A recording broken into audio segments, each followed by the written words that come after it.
Hello everyone, welcome to the learning capital. आज हम structural analysis का नया टॉपिक स्टार्ट करने वाले हैं जिसका नाम है आर्चेस।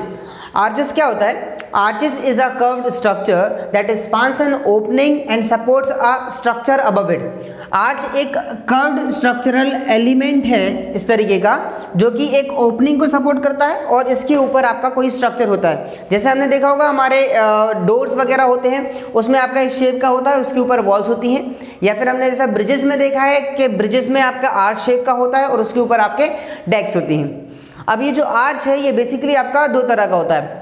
फर्स्ट होता है आपका क्या? Theoretical arch.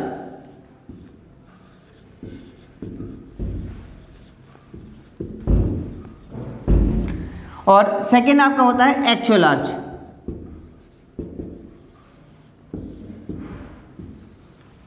अब देखिए एक्चुअल आर्च तो नाम से समझ में आ रहा है कि जो आर्च हम एक्चुअल में बनाएंगे उसको एक्चुअल आर्च बोलेंगे, जो आपका इस शेप का होगा।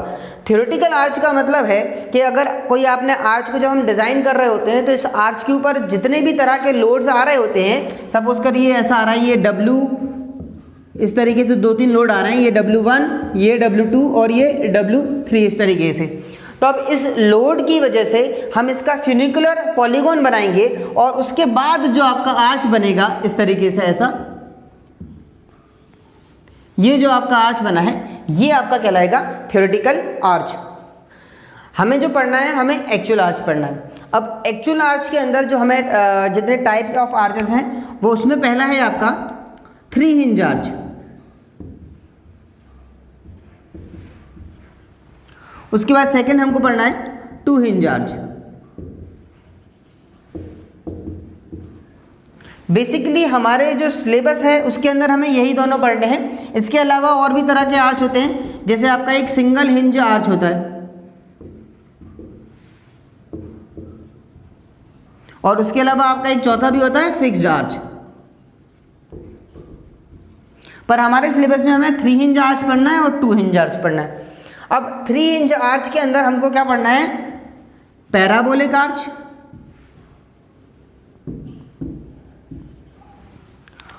पहला। उसके बाद दूसरा हमको पढ़ना है 3 हिंज के अंदर ही सर्कुलर आर्च, और 2 हिंज के अंदर हमें पढ़ना है पैराबोलिक आर्च।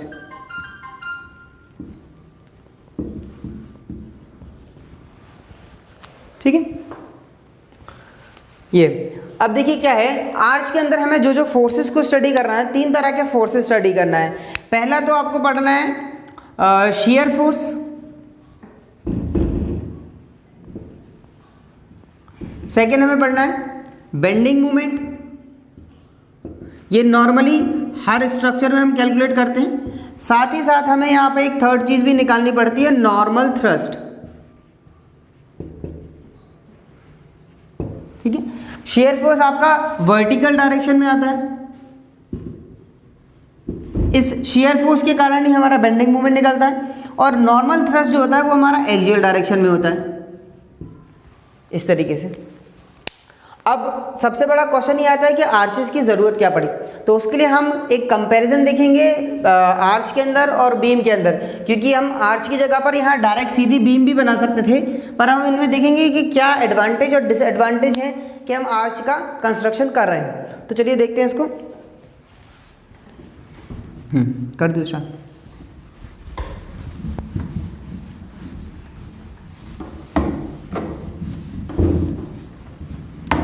चलिए हम कर रहे हैं बीम में और आर्चेस के बीच में कंपैरिजन। तो अब देखिए हम क्या कर रहे हैं, एक मैंने बीम ले ली यहाँ से, यहाँ एक सिंपली सपोर्टेड बीम है और यहाँ पर यूडीएल लगा है, इसकी इंटेंसिटी है W। अगर ये सिमेट्रिकल है तो यहाँ पर जो रिएक्शन आएगा इसका नाम अगर मैं A और B दे दूँ तो RA जो आ जाएगा दैट इज WL/2 और RB आ जाएगा WL/2, इस तरीके से। अब अगर मैं किसी एक पर्टिकुलर सेक्शन पे, इस सेक्शन को मैं XX नाम दे दूं, इस सेक्शन पे अगर मैं मोमेंट निकालूं MX, तो MX क्या आ जाएगा? RA into X। अगर ये डिस्टेंस आपका स्मॉल x है तो इस पॉइंट पे मैं मूवमेंट निकाल रहा हूं, तो RA इंटू X माइनस क्योंकि आर जो है ऊपर की तरफ ले जा रहा था, सेकिंग बेंडिंग मोमेंट है, मैंने पॉजिटिव ले लिया, और डब्ल्यू नीचे की तरफ ले जा रहा है, हॉगिंग बेंडिंग मोमेंट है, इसलिए मैंने नेगेटिव ले लिया। W into X by to UDL है, इसकी जो यूनिट होती है वो होती है किलो न्यूटन पर मीटर। तो हम क्या करते हैं, डब्ल्यू इंटू एक्स किया तो ये आपका बना लोड, और इंटू एक्स बाई टू, क्योंकि जो आपका यूडीएल है वो हाफ पे एक्ट करता है, इसलिए लोड इंटू डिस्टेंस किया, तब हमें बेंडिंग मोमेंट मिला। अब ये जो पूरी चीज़ आई है इसको मैं डिनोट कर रहा हूँ म्यू से। आगे हम एडिस थ्योरम करेंगे, उसमें इस म्यू का यूज है, इसलिए मैंने म्यू को ले लिया है। इस म्यू का क्या मतलब है, इस म्यू का मतलब है moment due to vertical loads only.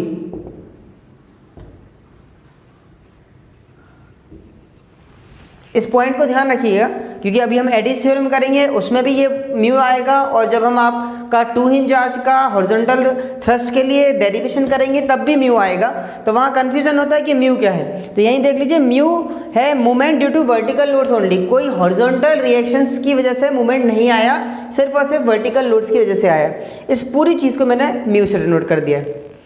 ये टोटल मैंने एल थी स्पान। अब सेम टू सेम स्पान और सेम टू सेम लोडिंग हम आर्चेस के ऊपर डालते हैं। देखिए ज़रा इस तरीके से, ये आपका आर्च हो गया, इसकी जो लेंथ है ये एल, हमने स्पान सेम रखा है, और इसके ऊपर जो लोडिंग कर रहे हैं वो भी हम सेम कर रहे हैं, तो इस तरीके से ये लोडिंग कर दी।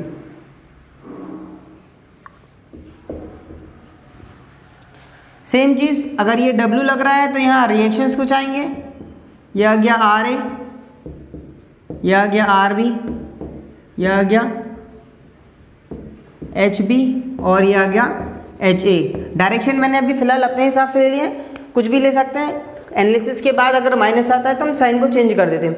अब देखिए सिमिलर काम मैं यहाँ पे भी करूँगा, जैसे एक एक्स सेक्शन कट किया था, यहाँ पे भी एक एक्स सेक्शन कट कर दें, तो मैंने यहाँ पे ये एक्स सेक्शन कट कर दिया। इसका डिस्टेंस यहाँ से आपका हॉरिजॉन्टल डिस्टेंस है वो है एक्स, ऑलराइट, और जो वर्टिकल डिस्टेंस, अब ये देखिए मैंने शो करने के लिए ये ऊपर बनाया है, पर ये एक्चुअली क्या है, ये यहाँ पर एक्ट कर रहा है। यूडीएल का मतलब होता है सेल्फ वेट, खुद का जो वेट आ रहा है, तो वो एक्चुअली में यहाँ पर एक्ट कर रहा है। तो यहाँ से लेके यहाँ तक का जो डिस्टेंस है दैट इज वाई।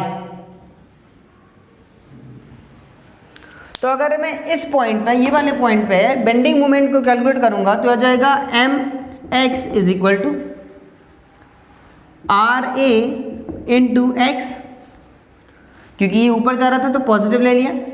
उसके बाद W इंटू एक्स, तो ये तो हो गया लोड, इंटू डिस्टेंस करेंगे तो हो जाएगा x बाई टू। अब ये डाउनवर्ड जा रहा था इसलिए ये माइनस, और जो डायरेक्शन इस W की थी, देखिए ये इस डायरेक्शन में जा रहा है और इसी डायरेक्शन में HA भी जा रहा है, इसलिए HA को भी माइनस ले लेंगे, तो माइनस HA इंटू, हम मोमेंट निकाल रहे हैं इस पॉइंट पे, तो यहाँ से HA का जो डिस्टेंस है वर्टिकल डिस्टेंस ये है, यानी कि y, तो यहाँ जाएगा HA इंटू वाई, इस तरीके से। अब आप देखिए ये क्या है, R A into X minus W into X by two, उसी को हमने म्यू से डिनोट किया है। तो मैं इसको यहाँ अगर म्यू लिख दूँ तो कोई फर्क नहीं पड़ेगा, mu minus H A into Y. इसका क्या मतलब हुआ कि जो बेंडिंग मोमेंट बीम पर आ रहा था, उस बेंडिंग मोमेंट में से मैं कुछ चीज़ को माइनस कर रहा हूँ, यानी कि जो बेंडिंग मोमेंट ऑफ बीम था, अब इन दोनों में हम कंपेयर कर सकते हैं कि जो बेंडिंग ऑफ बीम था वो बड़ा था और जो बेंडिंग मोमेंट ऑफ आर्च आ रहा है वो छोटा है, क्योंकि इसमें से कुछ चीज़ माइनस कर रहे हैं। अब हमें ये समझ में आ गया कि किसी भी सेक्शन पे अगर हमने सेम स्पान लिया है और सेम लोडिंग ली है तो आर्च पर जो मूवमेंट आएगा वो कम आएगा एज कंपेयर टू बीम।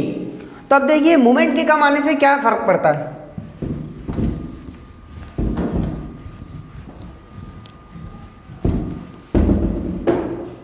अब देखिए हमारे पास बेंडिंग की एक जनरल इक्वेशन है, sigma upon Y is equal to M upon I.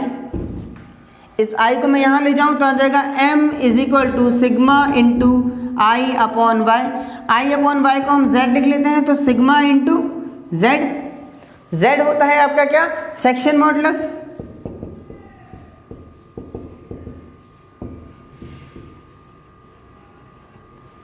Section modulus यानी कि ये जो चीज़ है ये सीधे सीधे शेप पे डिपेंड करती है, और इस इक्वेशन से हमें क्या समझ में आ रहा है कि moment is directly proportional to Z, m is directly proportional to z। अगर हम इस चीज़ को और इस चीज़ को कंपेयर करें तो उससे हमें ये समझ में आ रहा है कि आर्च के केस में जो हमारा मूवमेंट है वो कम आ रहा है। इसका मतलब जो हम सेक्शन चूज करेंगे आर्चेस के लिए वो आपका कम होगा बीम के कंपैरिजन में। इसका क्या मतलब ये हुआ कि जब आपका सेक्शन कम होगा यानी कि आपका मटेरियल कम लगेगा, मटेरियल कम लगेगा यानी कि कॉस्ट कम लगेगी। यानी कि अगर आप आर्च को यूज़ करते हैं तो हमारा जो सेक्शंस होंगे वो मोस्ट इकोनॉमिकल सेक्शन आएंगे, और बीम के केसेस में जो आपके सेक्शन आएंगे उसमें आपकी कॉस्ट ज़्यादा लगेगी। इस रीज़न से हम आर्चेस का कंस्ट्रक्शन करते हैं, ठीक है। तो ये पहला एडवांटेज है आर्च का।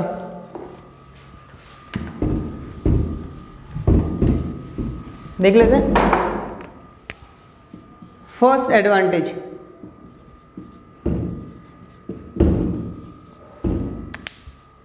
पहला एडवांटेज हमने क्या देखा है कि आपका lesser bending moment in arch, इसी के कारण क्या हो रहा है लेसर क्रॉस सेक्शन रिक्वायरमेंट,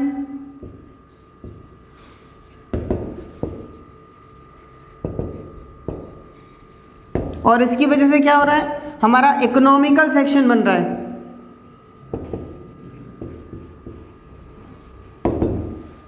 और स्टडी करके हमें यह भी पता चला है कि जब लॉन्गर स्पान्स होते हैं उस केस में आपके आर्चेस जो हैं वो बहुत ज़्यादा चीप हो जाते हैं एज कंपेयर टू बीम। इसलिए जो ब्रिजेस में आपने देखा होगा कई बार आपका जो ब्रिज है वो इस तरीके का बना हुआ होता है, इस तरीके का। ये आप चाहते तो बीम से भी बना देते पर आपने क्या किया है यहाँ पर आर्च को बनाया। उसका रीज़न यही है कि आपका बेंडिंग मूवमेंट कम हो जाता है और आपकी सेक्शन की रिक्वायरमेंट्स जो है वो कम हो जाती हैं। अब ये तो थे एडवांटेज, इसके बाद कुछ डिसएडवांटेज भी हैं आर्चेस के, वो भी देख लेते हैं।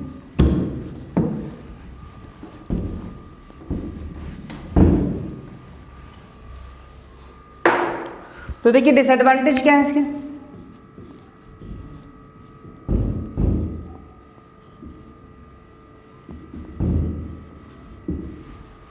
डिसएडवांटेज क्या है, पहली तो चीज ये है कि it is difficult to construct.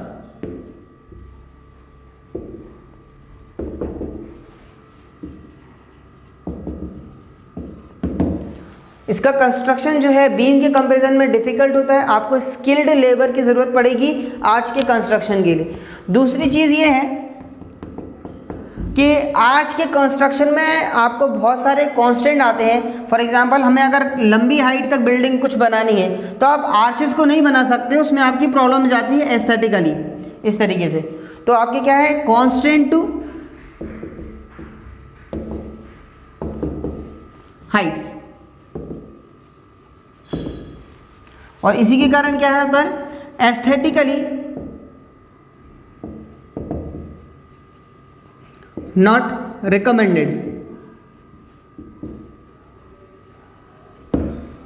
तो ये इसके डिसएडवांटेज हो गए। तो अभी हमने देखा कि आर्चेस का हम कंस्ट्रक्शन क्या कर रहे हैं, उसके एडवांटेजेस क्या हैं और डिसएडवांटेज क्या है। अब हम एक एक करके देखेंगे जो हमें सिलेबस में है 3 हिंज आर्च और 2 हिंज आर्च, उसके बारे में हम देखेंगे। तो पहला है आपका 3 हिंज आर्च।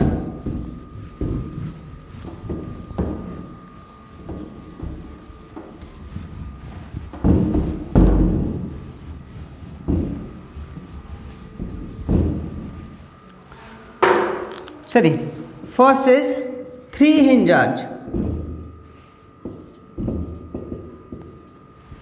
ठीक है। 3 हिंज आर्च का क्या मतलब है, आपका ये आर्च है इस तरीके से। अब एक हिंज आपने यहाँ दिया हुआ है, एक हिंज आपने यहाँ दिया है जो कि सपोर्ट पे है, और एक हिंज आपने यहाँ पर टॉप सरफेस पे दिया है। इस पॉइंट को हम बोलते हैं क्राउन, और इस क्राउन से लेके इस सरफेस तक जो आपकी हाइट आती है इसको हम बोलते हैं राइज, राइट। इसको हम एच से डिनोट करेंगे फिलहाल यहाँ पे। ये पॉइंट्स हैं ए, ये हो गया बी और ये पॉइंट हो गया सी। अब देखिए हिंज है, जब सपोर्ट पे हिंज होता है तो यहाँ 2 रिएक्शन जनरेट होते हैं, एक आर ए, एक HA, और सिमिलरली यहाँ पर एक RB और एक HB, इस तरीके से। तो यानी कि हमारे पास टोटल नंबर ऑफ अननोन हो गए 4, RA, HA, RB और HB। तो हमारे पास अननोन हो गए 4, और हमारे पास इक्वेशन कितनी अवेलेबल है? जो हमारे पास इक्वेशंस हैं वो कितनी है हमारे पास? 3 तो स्टैटिक इक्विलिब्रियम इक्वेशंस है हमारे पास। कौन कौन सी? Summation of horizontal force is equal to 0, second है summation of vertical force Fy is equal to 0, and third है summation of moment at any point is equal to 0। ये हमारी स्टैटिक इक्विलिब्रियम इक्वेशन है।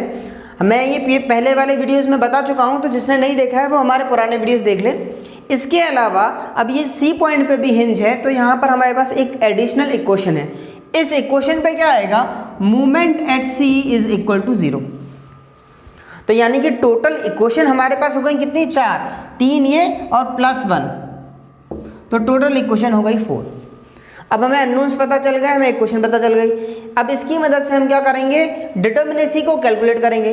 इस पर भी मैं वीडियो बना चुका हूं, तो आप हमारे पुराने वीडियोस देख सकते हैं डिटर्मिनेसी के ऊपर। तो यहाँ देखिए determinacy DS is equal to DSE plus DSI, यानी कि स्टैटिक इंडिटर्मिनेसी की बात कर रहे हैं, तो एक्सटर्नल प्लस इंटरनल। अब देखिए यहाँ पर क्या है, आपका कोई भी एक लूप नहीं बन रहा है, यानी कि कोई भी पॉइंट कहीं से स्टार्ट होके वापस उस पॉइंट पे नहीं जा रहा है। इस वजह से जो इंटरनल इंडिटर्मिनेसी है वो 0 हो गई। उसके बाद बचा क्या? DSE। तो DSE क्या होता है? अननोन रिएक्शन अगर मैं इसको R से डिनोट कर दूं और इसको मैं स्मॉल r से डिनोट कर दूं, तो ये फॉर्मूला हो गया R माइनस स्मॉल r। तो हमारे पास R की वैल्यूज है 4 और स्मॉल r है उसकी वैल्यू भी है 4। तो ये आपकी जो इंडिटर्मिनेसी निकल के आई वो हो गई 0।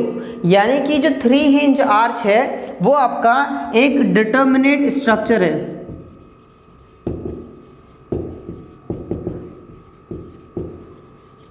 अगर डिटर्मिनेट स्ट्रक्चर है तो इसके सारे रिएक्शंस को हम इन चारों इक्वेशन की हेल्प से कैलकुलेट कर लेते हैं। अभी हम इसका एनालिसिस देखेंगे कैसे कैलकुलेट करते हैं।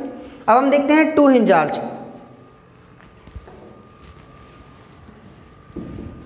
ये हो गया 2 हिंज आर्च।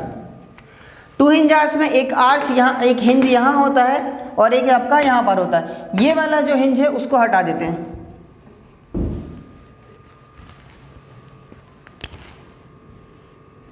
तो इस तरीके से आपका 2 हिंज आर्च हो गया। तो अब देखिए अननोन्स कितने हैं?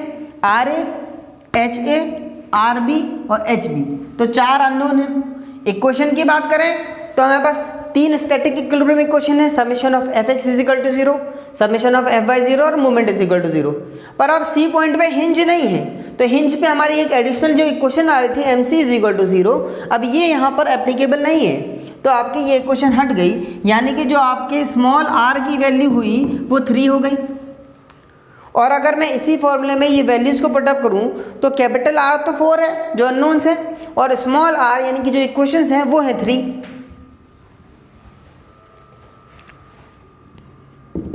तो जो नेट आपकी इंडिटर्मिनेसी निकल के आई वो आ गई 1।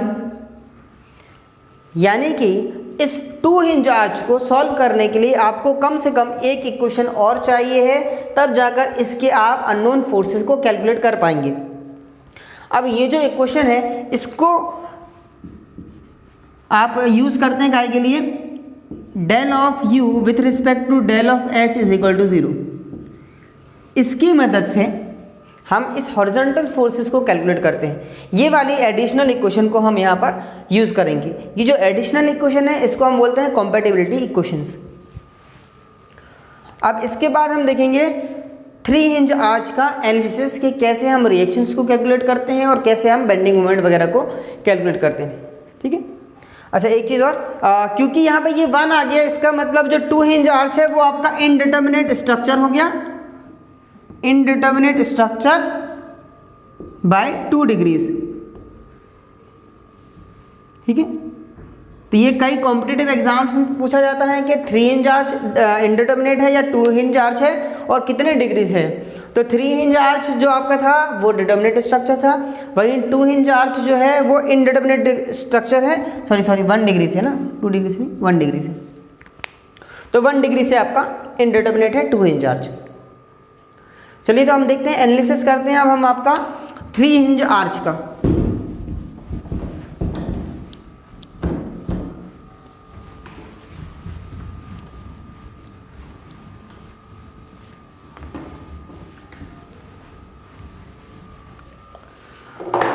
तो पहला मैं केस ले रहा हूं, फर्स्ट केस है parabolic arch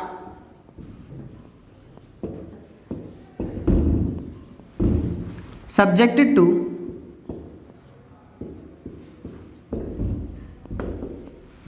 uniformly distributed load यानी कि UDL over the whole span.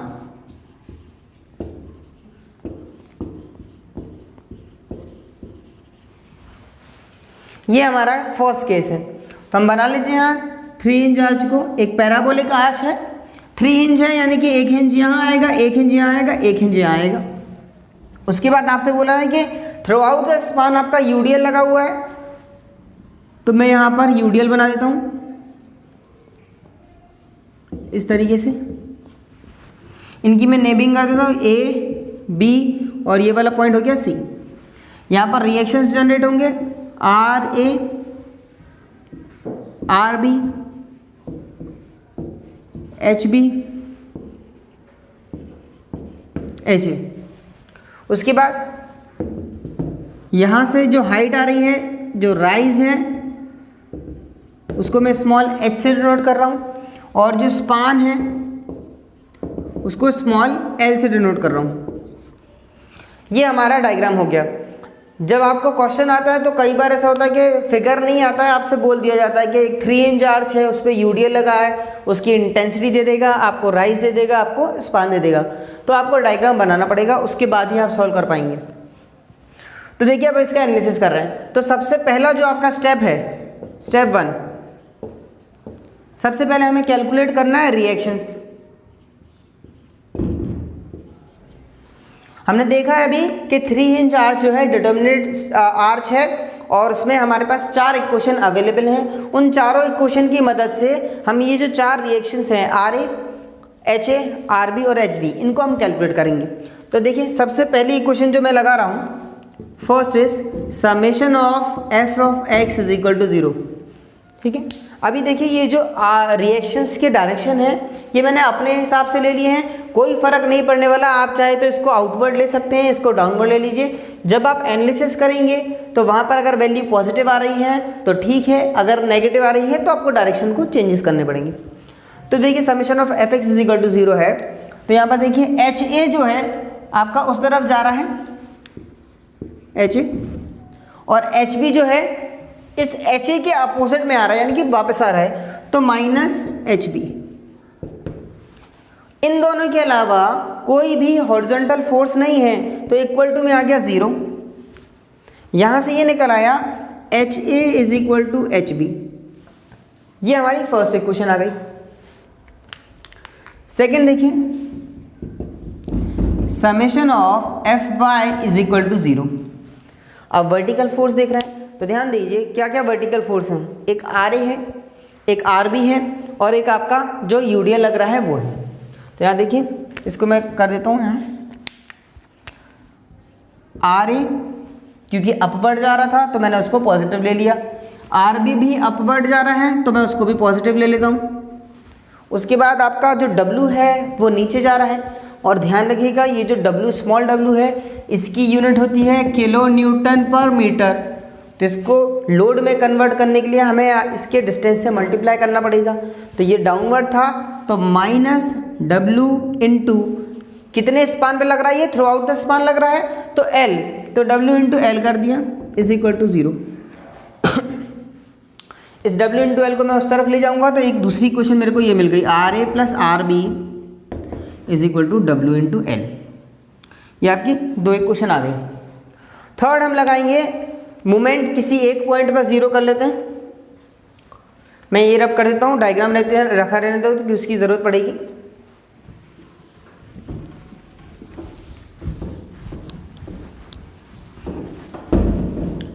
देखिए थर्ड जो आपकी क्वेश्चन है, समेशन ऑफ मूवमेंट। कोशिश आप ये करिएगा कि जहाँ पर लोड पास में है, जहाँ पर डायरेक्ट डायरेक्शन मिल रही, डिस्टेंस मिल रहा है, वो वाला पॉइंट चूज़ करिएगा। अभी फ़िलहाल ये हो रहा है कि थ्रू आउट द है, तो आप ए भी ले लीजिए, बी भी लीजिए। अगर सपोज करिए यूडीएल सिर्फ ए से सी पे लग रहा होता तो आप ए पे निकालेंगे तो आसानी से निकल जाएगा कंपेरेटिवली अगर आप बी पे निकालेंगे तो। अभी फ़िलहाल कोई सा भी ले सकते हैं, तो मैं ए पॉइंट ले रहा हूँ इज इक्वल टू 0, ठीक है। कोई अभी मैं आपको साइन कन्वेंशन नहीं बता रहा, आप कोई एक डायरेक्शन ले लीजिए, उसका अपोजिट आएगा, आप उसका अपोजिट साइन कर दीजिए। अब देखिए ए पॉइंट में मूवमेंट देख रहे हैं, आर बी का डिस्टेंस इस ए पॉइंट से है एल, तो यहाँ आ जाएगा R B multiply by L, ठीक है। अगर थोड़ा आप डायरेक्शन देखें भी तो ये अपवर्ड जा रहा है, सैगिंग है इसलिए पॉजिटिव है, पर कोई फर्क नहीं पड़ता, इक्वल टू में है। आप किसी एक को पॉजिटिव ले लीजिए, उसका जो अपोजिट जाएगा उसको आप नेगेटिव ले लीजिए। तो बी है ये, आर बी इंटू एल, पहली चीज़ आ गई। दूसरी चीज़ क्या है, आपका लोड लग रहा है डब्ल्यू का, तो आ जाएगा डब्ल्यू इंटू टोटल डिस्टेंस कितना है एल, तो ये हो गया आपका लोड। मुझे निकालना है मूवमेंट, क्योंकि ये मूवमेंट की क्वेश्चन है, तो इनटू में यूडीएल आपका हाफ डिस्टेंस पे लगता है, तो इस एल का हाफ कर देंगे, एल बाई 2। उसके अलावा और कुछ लग रहा है क्या? अब ये एच बी लग रहा है, ए पॉइंट से एच बी का डिस्टेंस देखना है, तो देखिए एच बी जो है ये सीधा सीधा यहीं से जा रहा है। मूवमेंट की डेफिनेशन होती है फोर्स इनटू परपेंडिकुलर डिस्टेंस। तो देखिए आज एच बी जो है इसका जो लाइन ऑफ एक्शन है वो ए से पास हो रहा है, यानी कि एच बी का जो वर्टिकल डिस्टेंस है ए पॉइंट से वो 0 हो गया, ठीक है, तो वो हमें नहीं लेना है। सिमिलरली एच ए भी इससे पास हो रहा है तो उसका डिस्टेंस 0, आर ए भी इसी से पास हो रहा है तो उसका डिस्टेंस भी 0। तो सिर्फ हमें दो चीज़ें लेनी थी, आर बी इंटू एल कर दिया और जो आपका लोड लग रहा था वो कर दिया। अब आर बी ऊपर की तरफ जा रहा था तो पॉजिटिव ले लिया, और ये है इसका अपोजिट जा रहा है तो नेगेटिव कर दिया, इज इक्वल टू 0। यहाँ से आप देखिए एल से एल कैंसिल उस तरफ ले जाइए आप, R B into L is equal to W into L square by 2। L से कैंसिल आउट हो जाएगा तो हो जाएगा R B is equal to W into L by 2। अब ये आर बी मिल गया है तो हम आर ए भी कैलकुलेट कर सकते हैं। इससे पहले वाली क्वेश्चन में हमने देखा था R A plus R B is equal to W into L, तो अब मुझे आर बी की वैल्यू मिल गई है तो यहाँ से आर ए निकाल लेंगे, R A is equal to W L minus R B. R B की वैल्यू आ गई है W L by 2, W L minus W L by 2। इसको सॉल्व करेंगे तो आर ए की जो वैल्यू मिलेगी वो आ जाएगी डब्ल्यू एल बाई 2। तो दो रिएक्शंस हैं उनकी तो हमने वैल्यू को कैलकुलेट कर लिया, आर ए और आर बी। अब हमारे पास बचे हैं एच ए और एच बी। 3 इक्वेशन का अभी तक यूज हो चुका है, अब हमारी चौथी इक्वेशन का हम यूज करेंगे।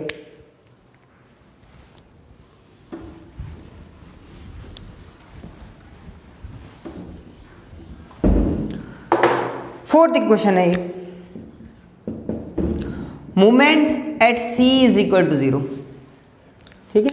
अब movement at C is equal to 0 करना है तो देखिए इससे पहले जो मैंने किया था वो summation of movement at A is equal to 0 था, मतलब पूरे स्ट्रक्चर में जितने भी लोड आ रहे हैं उन सबका सम इज इक्वल टू 0 करना था।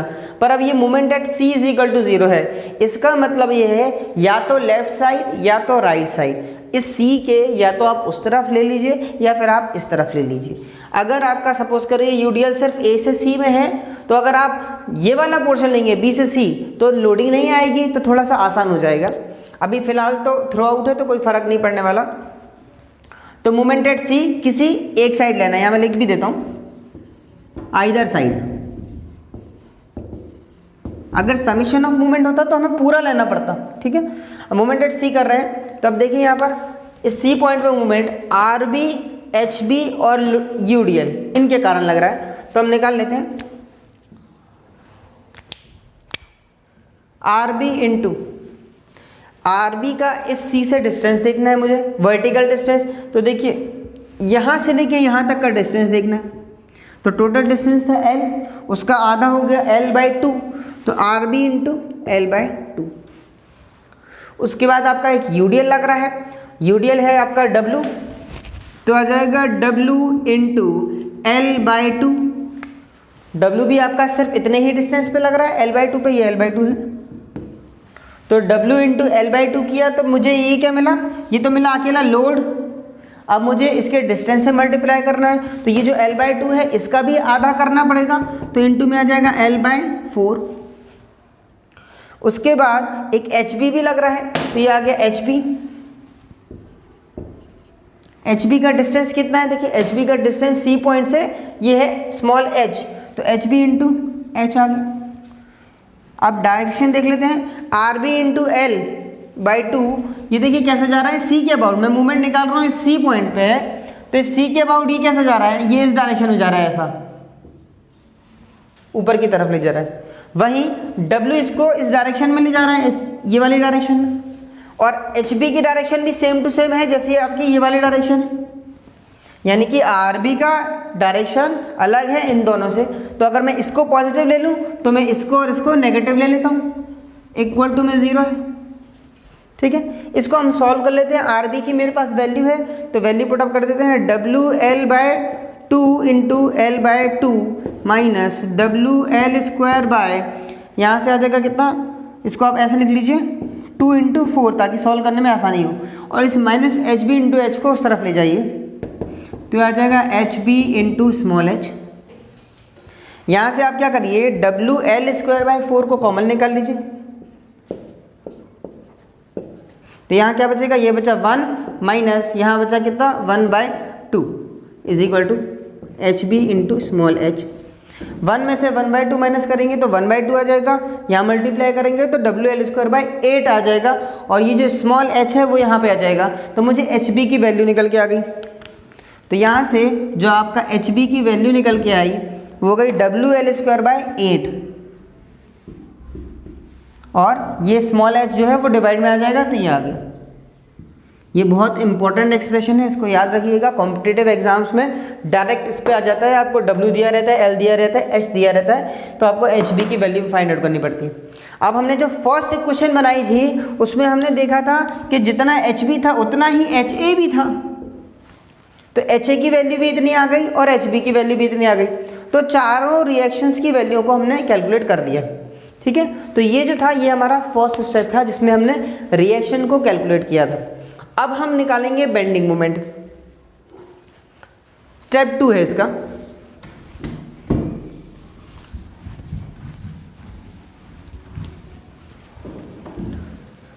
मैं इसको अब रब कर देता हूँ थोड़ा,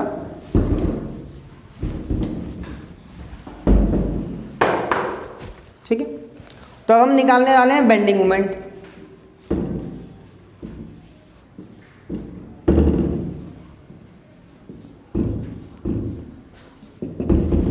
ठीक है, तो अब सबसे पहली चीज़ ये देखिए, ये हमारा पैराबोलिक आर्च है, तो पैराबोलिक आर्च की इक्वेशन होती है इक्वेशन ऑफ पैराबोलिक आर्च।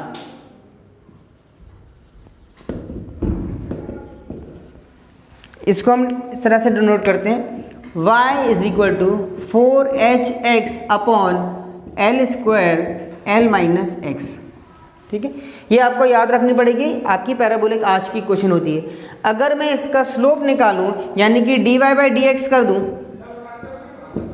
इसको हम tan थीटा से डिनोट कर देंगे, तो इसको हम डिफरेंशिएट कर रहे हैं x के टर्म में, तो यहाँ देखिए इसका डिफरेंशिएशन जब अंदर मल्टीप्लाई करेंगे तो l इंटू एक्स होगा, x का डिफरेंशिएशन 1, तो यहाँ आ जाएगा कितना 4h L अपॉन L², और जब अंदर करेंगे तो x का यहाँ मल्टीप्लाई हो जाएगा तो x² हो जाएगा, उसका डिफरेंशिएशन करेंगे तो 2x आ जाएगा, तो 4hx और मल्टीप्लाई में यहाँ पर 2 आ जाएगा, डिवाइड में L²।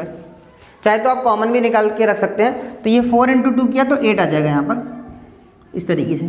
तो आपको ये ध्यान रखना है, tan थीटा यानी कि स्लोप है उसकी इक्वेशन ये है, और आपका जनरल जो पैराबोलिक इक्वेशन है उसकी इक्वेशन ये है, ठीक है। फिलहाल अभी हमारा इससे काम हो जाएगा, तो हम इसको देख लेते हैं। इससे हम एंगल कैलकुलेट कर सकते हैं tan थीटा से। अब देखिए, मुझे किसी भी पॉइंट पे अगर बेंडिंग मोमेंट निकालना है तो रिएक्शंस तो कैलकुलेट हम कर चुके हैं, तो हम किसी भी पॉइंट पे बेंडिंग मोमेंट निकाल सकते हैं। तो मैंने एक सेक्शन ले लिया यहाँ पर, ठीक है। तो अगर आपको इस सेक्शन पर बेंडिंग मोमेंट को कैलकुलेट करना है तो अब कैसे करेंगे, इसका डिस्टेंस मैं मान लेता हूँ यहाँ से आपका x है, ठीक है। तो यहाँ मूवमेंट निकाल लेता हूँ, mx इज इक्वल टू, यह आ जाएगा RA इंटू एक्स, इस पॉइंट पे दिख रहा है RA into X minus W into X into X by 2। उसके बाद आपका HA भी लग रहा है, तो माइनस HA इंटू वाई, इस तरीके से। अब मेरे पास RA की वैल्यू भी है और HA की वैल्यू भी है, तो RA की वैल्यू मैं पुटअप कर देता हूँ। RA की जो वैल्यू है वो है क्या, WL बाय 2 इंटू में आ जाएगा x माइनस W, ये हो जाएगा x स्क्वायर बाय 2, और HA की जो वैल्यू थी वो है कि माइनस HA की वैल्यू थी WL square upon 8 small h, ये हमारी HA की वैल्यू निकल के आई थी। अब y की जो वैल्यू है वो हम यहाँ से पुटअप कर देंगे, तो यह आ जाएगा 4hx upon L square L minus x, इस तरीके से। इसको हम सॉल्व करके देख लेते हैं, ये तो सेम रहेगा, यही बस चेंज होगा यहाँ पर। तो देखिए क्या आ जाएगा, इस L स्क्वायर से ये L स्क्वायर कैंसिल आउट हो गया, ये L स्क्वायर से मैंने इस L स्क्वायर को कैंसिल आउट कर दिया, इस H से मैंने इस H को कैंसिल आउट कर दिया, ठीक है। ये 4 से, इस वाले 4 से मैंने इस 8 को किया, तो यहाँ आ जाएगा 2, ठीक है। तो बच क्या रहा है आपका, यहाँ पर W अपॉन 2 बच रहा है और यहाँ पर आपका x बच रहा है, तो इसको मैं यहाँ मल्टीप्लाई करूँगा और वैल्यूज लिख लेते हैं। यहाँ आ जाएगा WLx divided by 2 minus WX square by 2, इसका करेंगे तो W बाई 2 है, इंटू करेंगे यहाँ पे माइनस, ये आ गया W बाई 2, ये x जो बचा था ये आ जाएगा यहाँ पर x, और जब यहाँ अंदर मल्टीप्लाई करेंगे तो आ जाएगा L, तो W बाई 2 LX ये आ गया। अब सिमिलरली यहाँ पे मल्टीप्लाई करेंगे तो आ जाएगा minus W by 2 into x करेंगे तो आ जाएगा x स्क्वायर, और ये माइनस मिलके हो जाएगा प्लस, इस तरीके से। तो अब यहाँ देखिए WLX बाई 2 और ये है माइनस WLX बाई 2, तो ये और ये कैंसिल आउट हो गया। सिमिलरली WX स्क्वायर बाई 2 और ये WX स्क्वायर बाई 2 ये एक दूसरे को कैंसिल आउट कर देंगे, तो जो बेंडिंग मोमेंट आ गया वो 0 आ गया। ये बहुत इंपॉर्टेंट है, बेंडिंग मोमेंट की वैल्यू किसी भी सेक्शन पर 0 आ रही है जब आपका UDL through out the span है, ठीक है। ये कई बार कॉम्पिटिटिव एग्जाम्स में, गेट में, IAS में कई बार क्वेश्चन आया है कि बेंडिंग मोमेंट की वैल्यू क्या होती है, तो आपको याद रखना है कि बेंडिंग मोमेंट किसी भी सेक्शन पर 0 ही आएगा अगर आपका through out the span UDL लगा है, ठीक है। तो ये हमने उसको प्रूफ कर लिया। अब इसके बाद हम देखेंगे नॉर्मल थ्रस्ट और शियर फोर्स, ठीक है।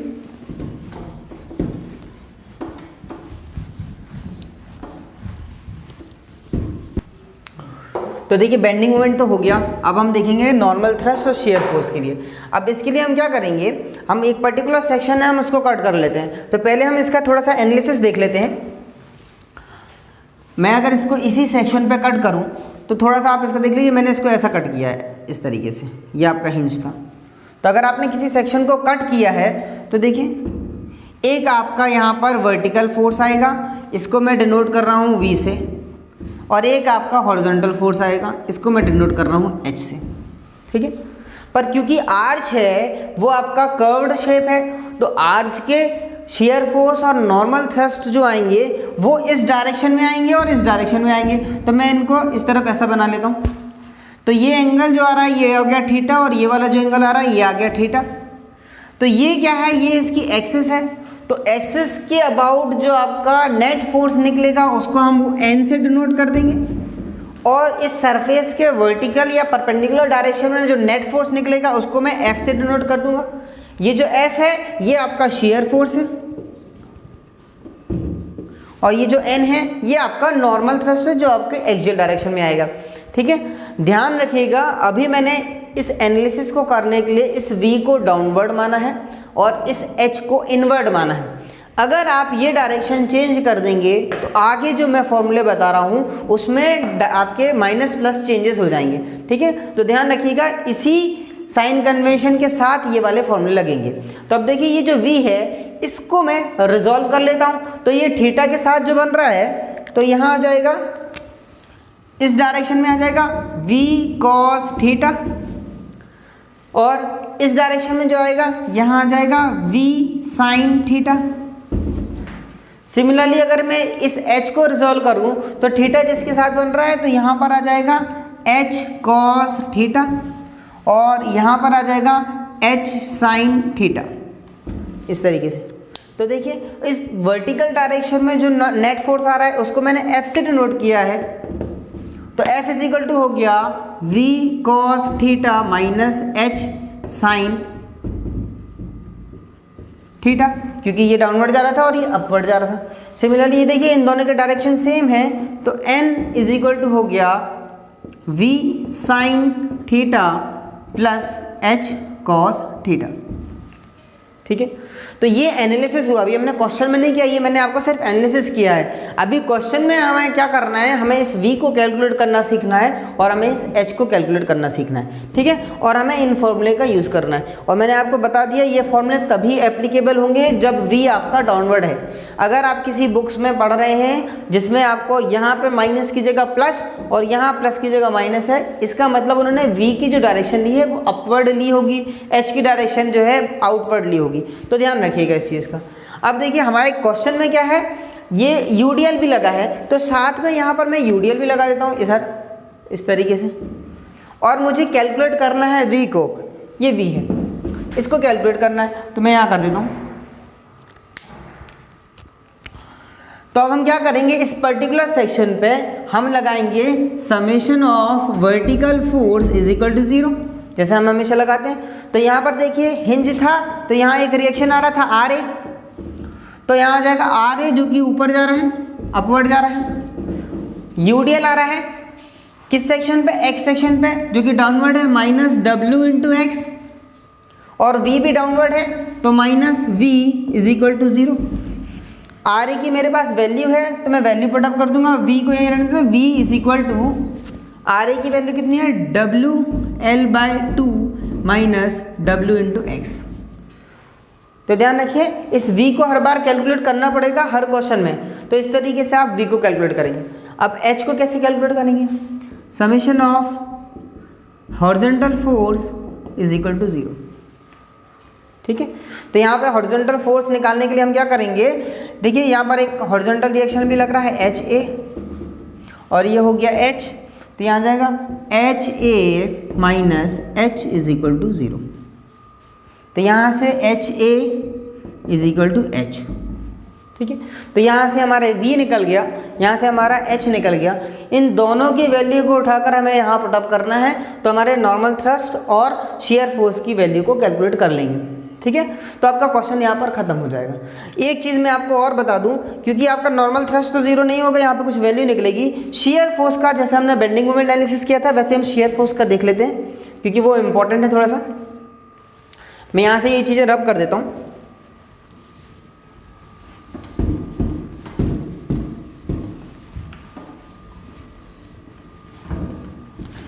शेयर फोर्स देख रहे हैं तो मैं नॉर्मल थ्रस्ट को रब कर रहा हूँ।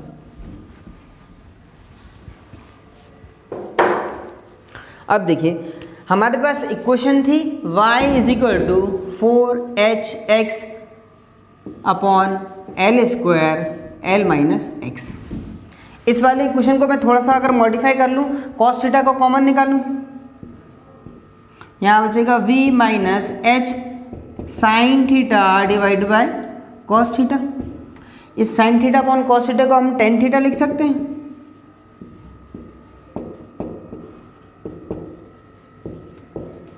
इस तरीके से आपको टेन थीटा मैंने निकालने बताया था। y इज इक्वल टू, अगर मैं इसको डिफ्रेंशिएट कर दूं, D Y upon D X, और यहाँ आ जाएगा कितना, इसी को बोलते हैं अपन टेन थीटा।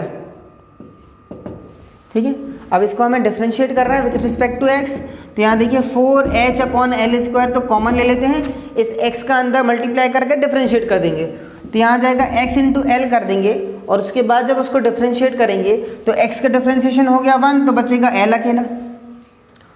जब x को अंदर मल्टीप्लाई करेंगे हो जाएगा x स्क्वायर, और उसके बाद उसको डिफ्रेंशिएट करेंगे तो आ जाएगा -2x। तो यहाँ पर देखिए मुझे टेन थीटा की वैल्यू मिल गई। इस टेन थीटा को उठा के आप यहाँ पुटअप करेंगे। v और h की वैल्यू आपको मिल चुकी थी, तो आपने v की वैल्यू रखी, h की वैल्यू रखी और टेन थीटा की वैल्यू रखी, और जब आप इसको पूरे को सॉल्व करेंगे तो जो शेयर फोर्स की वैल्यू मिलेगी वो आपको 0 मिलेगी। तो ये हमें ध्यान रखना है कि अगर आपका पैराबोलिक आर्च है, उस पर यूडियल लगा है, तो बेंडिंग मोमेंट की वैल्यू 0 और शेयर फोर्स की वैल्यू 0। ठीक है, ये कॉम्पिटिटिव एग्जाम में कई बार पूछा जाता है कि आपका पैराबोलिक आर्च में यूडीएल है तो बेंडिंग मोमेंट और शेयर फोर्स की वैल्यू किसी एक सेक्शन पे वो निकालने को बोल देगा। हर सेक्शन पे 0 आने वाली है। ठीक है, 2 मार्क्स का क्वेश्चन आता है, गेट में कई बार आया हुआ है, तो इसको ध्यान रखिएगा।